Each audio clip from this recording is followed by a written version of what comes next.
हरि ओम। वक्रतुंड महाकाय सूर्यकोटि समप्रभा निर्विघ्नं कुरु मे देव सर्वकार्येषु सर्वदा। हरि ओम। जय श्री कृष्णा। नमस्कार। मैं पंडित विश्रांत शर्मा ज्योतिषाचार्य। आज के इस वीडियो में हम बात करेंगे धनु लग्न की कुंडली में योग कारक और मारक ग्रह की। इससे पहले हम मेष, वृषभ, मिथुन, कर्क, सिंह, कन्या, तुला, वृश्चिक इन 8 लग्नों में योग कारक और मारक ग्रह की चर्चा कर चुके हैं। इसी चर्चा को आगे बढ़ाते हुए आज हम धनु लग्न में योग कारक और मारक ग्रह की चर्चा करेंगे। वीडियो शुरू करने से पहले आप सभी से एक निवेदन है कि अभी तक अगर आपने मेरे चैनल को सब्सक्राइब नहीं किया है तो सब्सक्राइब करें, वीडियो को लाइक करें और ज़्यादा से ज़्यादा लोगों से शेयर करें यदि वीडियो पसंद आया हो तो। चलिए शुरू करते हैं आज के वीडियो को। आज का हमारा टॉपिक है धनु लग्न में योग कारक और मारक ग्रह कौन कौन से हैं, इसके बारे में हम चर्चा करेंगे। योग कारक ग्रह होते हैं जो परिणामों में वृद्धि करते हैं, बशर्ते वो कुंडली में 6ठे 8वें या 12वें भाव में नहीं हो तो, वरना फिर वो मारक हो जाते हैं। और मारक ग्रह वो होते हैं जो अपनी दशा और अंतर्दशा में बुरे परिणाम या नेगेटिव परिणाम देते हैं, वो मारक ग्रह कहलाते हैं। तो चलिए शुरू करते हैं आज के टॉपिक को। आज का टॉपिक है धनु लग्न की कुंडली में योग कारक और मारक ग्रह। चलिए शुरू करते हैं। धनु लग्न की पहचान वह होती है जिस कुंडली में जो लग्न में यानी प्रथम भाव में 9 नंबर की गिनती लिखी होती है, ऐसी कुंडली जो है धनु लग्न की कहलाती है। तो इस प्रकार से नंबर लिखे होते हैं 9, 10, 11, 12, 1, 2, 3, 4, 5, 6, 7, 8। इस तरह से इस प्रकार की धनु लग्न की कुंडली होती है। अब इसमें योग कारक और मारक ग्रह की पहचान कैसे करते हैं, आइए जानते हैं। सबसे पहले हम बात करेंगे प्रथम भाव या लग्न की। लग्न में राशि है 9 नंबर की, 9वीं राशि होती है धनु। धनु राशि का स्वामी होता है बृहस्पति। बृहस्पति देव को राशि मिली है लग्न की। लग्न से विचार किया जाता है शरीर का रंग रूप, कद काठी, बाह्य आंतरिक व्यक्तित्व, व्यक्ति का स्वभाव व्यवहार और व्यक्ति के बारे में सभी प्रकार की बातों का विचार प्रथम भाव से या लग्न से किया जाता है स्वयं के बारे में। उसके बाद में बृहस्पति देव को एक और राशि मिली हुई है मीन राशि। मीन राशि का स्वामी भी बृहस्पति होता है। मीन राशि यानी 12 नंबर धनु लग्न की कुंडली में चतुर्थ भाव में स्थित है। इस प्रकार से बृहस्पति देव को एक घर मिला है चौथा हाउस, चौथा घर, जिससे माता, भूमि, वाहन, प्रॉपर्टी, सुख सुविधा आदि का विचार किया जाता है। इस प्रकार से बृहस्पति देव को दोनों ही घर अच्छे मिलने के कारण बृहस्पति जो है धनु लग्न की कुंडली में योग कारक हुए। उसके अलावा अब हम बात करते हैं द्वितीय भाव की। द्वितीय भाव में धनु लग्न की कुंडली में 10 नंबर की गिनती लिखी हुई होती है। 10वीं राशि होती है मकर। मकर राशि का स्वामी होता है शनि। शनि देव को एक और राशि मिली हुई है 11वीं राशि। 11वीं राशि होती है कुंभ। कुंभ राशि का स्वामी भी शनि होता है।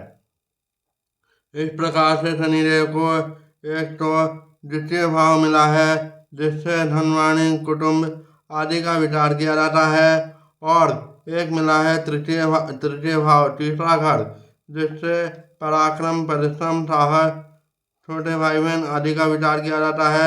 इस प्रकार से तीसरा भाव अधिक मेहनत वाला भाव है, यानी अधिक मेहनत करेंगे तभी सफलता मिलती है। जितने मेहनत करनी चाहिए उससे ज़्यादा मेहनत करवाता है। इसलिए तो इस प्रकार से शनि देव को एक तो अधिक मेहनत वाला घर मिला है और दूसरा जो है धन का, वाणी का, कुटुंब का घर मिला है। परंतु शनि अष्टम द्वादशवरी के अनुसार लग्न यानी बृहस्पति के शत्रु हैं और शत्रु होने के कारण शनिदेव धनु लग्न की कुंडली में हुए मारक। उसके बाद बात करते हैं तृतीय भाव की। तीसरे घर के तृतीय भाव में धनु लग्न की कुंडली में 11 नंबर की गिनती लिखी हुई होती है। 11वीं राशि होती है कुंभ। कुंभ राशि का स्वामी शनि होता है, इसके बारे में बता चुका हूँ। उसके बाद में चतुर्थ भाव की बात करें तो चतुर्थ भाव में धनु लग्न की कुंडली में 12 नंबर की गिनती लिखी हुई होती है। 12वीं राशि होती है मीन। मीन राशि का स्वामी होता है बृहस्पति। बृहस्पति के बारे में भी चर्चा कर चुके हैं। उसके बाद में पंचम भाव की बात करें तो पंचम भाव में धनु लग्न की कुंडली में 1 नंबर की गिनती लिखी हुई होती है। पहली राशि होती है मेष। मेष राशि का स्वामी होता है मंगल। मंगल देव को एक और राशि मिली हुई है 8वीं राशि, जो कि वृश्चिक राशि कहलाती है। अब देखिए मंगल देव को एक तो त्रिकोण का घर मिला है। त्रिकोण के घर कौन कौन से कहलाते हैं? पहला, 5वां और 9वां, ये जो है त्रिकोण के घर त्रिकोण कहलाते हैं। तो इस प्रकार से एक राशि तो है मंगल देव की त्रिकोण में, और दूसरा घर जो है मंगल देव का 12वां घर मिला है, जो कि विदेश में बसना, जेल यात्रा, व्यापार में घाटा, मोक्ष आदि का भाव कहलाता है 12वां भाव। परंतु मंगल देव की एक राशि त्रिकोण में होने के कारण मंगल देव इस कुंडली में हुए योग कारक। उसके बाद बात करते हैं छठे भाव की, षष्ठम भाव की।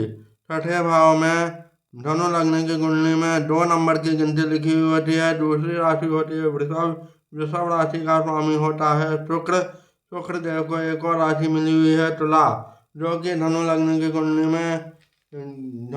कुंडली में 11वें भाव में स्थित है। ये रहा सात लिखा हुआ है 11वें भाव में। तो इस प्रकार से शुक्र देव को एक घर तो मिला है रोग, ऋण, शत्रु, दुर्घटना आदि का, जो कि अच्छा नहीं माना जाता, और दूसरा घर मिला है लाभ का, लक्ष्मी स्थान और छोटी मोटी बीमारियों का। हालांकि 11वां घर लाभ का है, लेकिन उसके साथ साथ छोटी मोटी बीमारियों का भी है, इसलिए यह शुक्र देव जो हुए मारक हुए धनु लग्न की कुंडली में। इसके अलावा शुक्र देव को छठा घर मिला है, जो कि अच्छा नहीं माना जाता, इसलिए शुक्रदेव धनु लग्न की कुंडली में मारक हुए। उसके बाद बात करते हैं सप्तम भाव की। सप्तम भाव में धनु लग्न की कुंडली में 3 नंबर की गिनती लिखी हुई होती है। तीसरी राशि होती है मिथुन। मिथुन राशि का स्वामी होता है बुध। बुध देव को एक और राशि मिली हुई है कन्या राशि, जो कि 6ठे नंबर की राशि है। अब देखिए 3 और 6 दोनों राशियां बुध देव की हैं।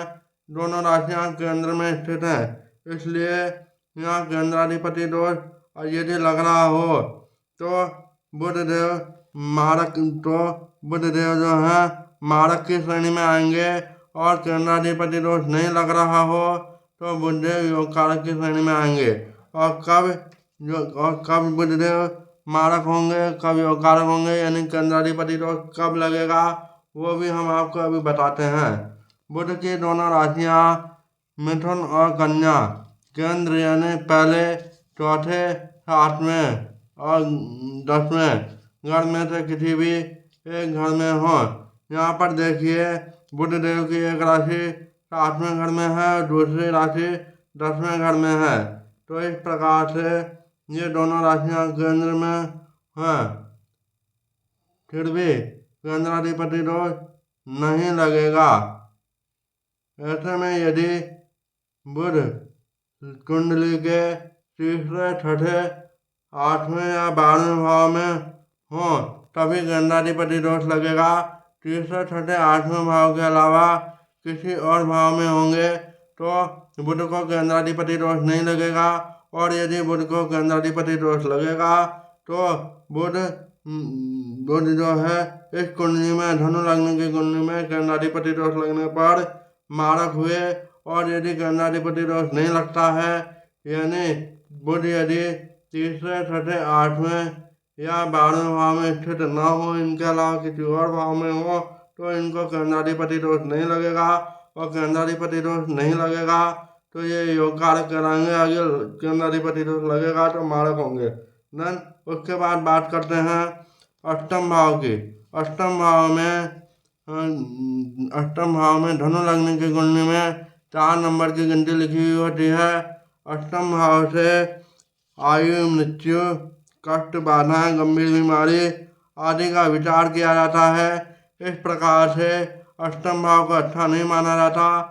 अष्टम भाव में जो 4 नंबर की गिनती लिखी हुई है तो चौथी राशि होती है कर्क। कर्क राशि का स्वामी होता है चंद्रमा। और चंद्रमा को अच्छा घर नहीं मिलने के कारण चंद्रदेव धनु लग्न की कुंडली में हुए मारक। उसके बाद बात करते हैं नवम भाव की। नवम भाव में धनु लग्न की कुंडली में 5 नंबर की गिनती लिखी हुई है।